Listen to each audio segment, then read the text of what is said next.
আমাদের জীবনে মা বাবার জায়গাটা কেউ কোনো দিনও নিতে পারে না।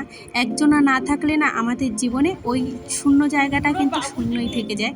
হ্যালো এভরিওয়ান, আমি সুস্মিতা। আমার নতুন একটা ভিডিওতে অনেক স্বাগত। আর এটা দুদিনকার আগেকার ভিডিও। আমার যেহেতু কাল ভিডিও করা হয়নি, তার জন্য ভাবলাম আগের ভিডিওটাই দিই। আর সেদিন ছিল পিসির সকালবেলা আমাদের বাড়িতে। আর পিসি আসলে না মাঝে মধ্যেই গোলা রুটি খাওয়া হয়। আমি তো গোলা রুটি এত সুন্দর করতে পারি না। কি বলতো, আগেকার মানুষ যেগুলো করতে পারতো না, আমরা চট করে কিন্তু করতে পারি না। এই যে আমি কতবার চেষ্টা করেছি, কিন্তু ওই হাতে ছ্যাঁকা খাই, তার জন্য আর করতে পারি না। পিসি যখনই থাকে তখনই আবদার করে বসে গোলা রুটি খাওয়ার। বেশ ভালো লাগে চায়ের সাথে গোলা রুটি খাওয়ার। আজকে আমার জায়ের মেয়ের বার্থডে, ও এখনও ঘুম থেকে ওঠেনি, তাই ওকে দেখাতে পারলাম না। আর মোটামুটি বাড়ির সবাই আমরা উঠে গেছি, সবাই মিলে চা খাচ্ছিলাম। আর জানো তো, যেমন আমাদের জীবনে মায়ের জায়গা কেউ নিতে পারে না, সেরকম কিন্তু বাবার জায়গাও কেউ নিতে পারে না। যার বাবা মার মধ্যে দুজনা একজনা থাকে না না, তার সেই বোঝে সেই শূন্য জায়গাটা কিন্তু আমরা যতই করি না কেন, কিংবা তার মা যতই করুক না কেন, সেই শূন্য জায়গাটা কিন্তু কেউ ভরতে পারে না। যেরকম আমরা মাকে ছাড়া এক মুহূর্ত থাকতে পারি না, সেরকম কিন্তু বাবাও আমাদের জীবনে অনেক বড় ভূমিকা নেয়। জানো তো, বাবা কিন্তু আমাদের জীবনে বলতে পারো একটা বট গাছের মতো, আমাদের ছায়া দিয়ে রাখে। কিন্তু সেই মানুষটা যখন থাকে না না, মানে হয়তো কষ্ট হয়, কাউকে বলা যায় না, কিন্তু সেই জায়গাটা কিন্তু কেউ কোনোদিনও ভরাট করতে পারে না। যার নেই সেই অনুভব করতে পারে যে সেই জায়গাটা তার কতটা ফাঁকা। আমি এই যে বলছি, আমি বলেও কিন্তু বুঝবো না, কেননা আমার বাবা মা সব আছে, আর ওদের তো বাবা নেই, তাই ওরাই বোঝে যে ওই শূন্য জায়গাটা হয়তো যতই যেই আমরা চাই না কেন ভরতে পারবো না। তবে হ্যাঁ, ওরাও কিন্তু জীবনে অনেক কষ্ট করেছে, ওরা এখনও কষ্ট করে। ওরা আর আমার যাও না অনেক কষ্ট করে ওদের মানুষ করছে। আমার যা সেই সকালে যায় আর রাতে বাড়ি আসে, ভোরবেলা যায় বলতে পারো, আর সারাদিন কাজ করে। যাই হোক, অনেক কথা বলে ফেললাম, আরও কথা তোমাদের অন্যদিন শেয়ার করব। আজ আমার জায়ের ছোটো মেয়ের বার্থডে, তাই বাইরে থেকে কেক আনা হয়েছিল না। কাল এটা সেলিব্রেট করা হবে আমরা সবাই ভেবেছিলাম, কিন্তু আজকে তো ওর বার্থডে, ওর মেজদিদি আসার কথা ছিল কালকে, ও আর আসেনি, তার জন্য আর করা হয়নি।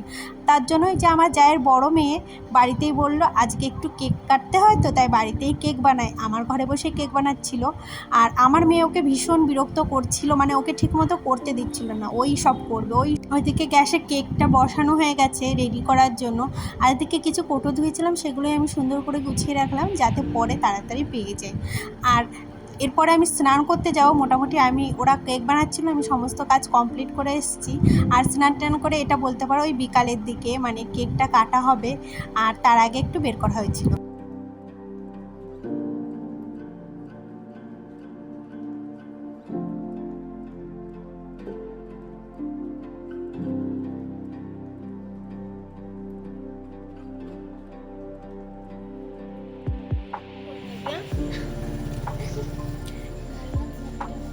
পুরো বাবুজি কেক।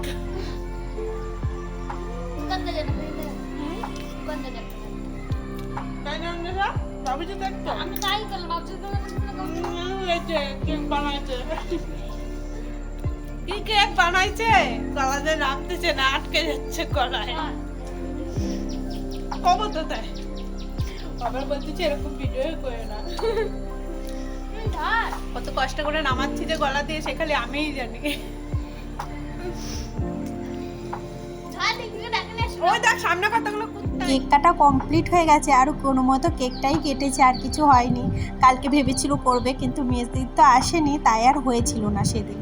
যাই হোক, এইদিকে দেখো গাছগুলোকে না আমার একদম যত্ন করা হচ্ছে না, কিন্তু বৃষ্টির জল পেয়ে কি দারুণ লাগছে না, বেশ ভালো লাগছিলো জানো তো দেখতে। আর গাছগুলোকে না আমার ঠিকভাবে যত্ন করলে হয়তো অনেক ফুল দিত, বাট ওই ছাদে এসে আমি যত্ন করবো না, সেটাই আমার হয় না।